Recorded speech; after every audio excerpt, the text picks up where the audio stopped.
Welcome to vidonko.com। আমি Srabanti ma'am, তোমাদের ম্যাথসের teacher. চলো দেখে নিই কি প্রবলেম আছে সলভ করার জন্য। সমাধান করি 2/x² - 5/x + 2 = 0, যেখানে x not equals to 0। এখানেও একটা সমাধান করতে দিয়েছে, মানে x এর ভ্যালু ক্যালকুলেট করতে হবে। তো চলো স্টার্ট করা যাক। কি আছে আগে লিখে নিই। 2/x² - 5/x + 2 = 0। বা কি করব বলো তো, x² দিয়ে তিনটেকেই মাল্টিপ্লাই করব। ঠিক আছে, তাহলে এখানে যদি x² করি তাহলে x² কেটে যাবে, মানে 2 পড়ে থাকবে।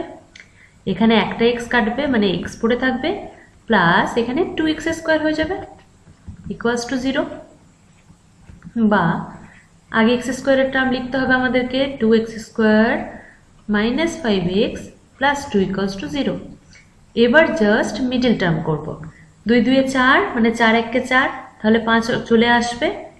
4x - x + 2 = 0। আচ্ছা, প্রথমে দুটো থেকে কি কমন যাবে? প্রথমে 2x কমন যাবে। 2x কমন নিলে কি পড়ে থাকবে? একটা x, আর এটা হচ্ছে একটা 2। 2 2 এ 4, 4x হয়ে যাবে। আর এখান থেকে কমন নেব -1, কমন নিলে কি পড়ে থাকবে? x - 2। এবার দুটো থেকে x - 2 কমন চলে আসবে, নিয়ে নিলে কি হবে? 2x - 1 = 0।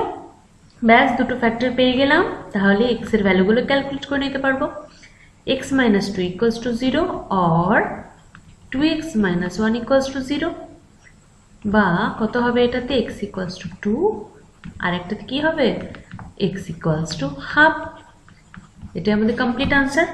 একটা হয়ে যাবে ½ আর একটা হয়ে যাবে 2। ওকে, তো ভিডঙ্কের সাথে যুক্ত থাকার জন্য অনেক ধন্যবাদ। এই ধরনের প্রবলেমের সলিউশন পেতে অবশ্যই আমাদের ওয়েবসাইট ফলো করতে থাকুন।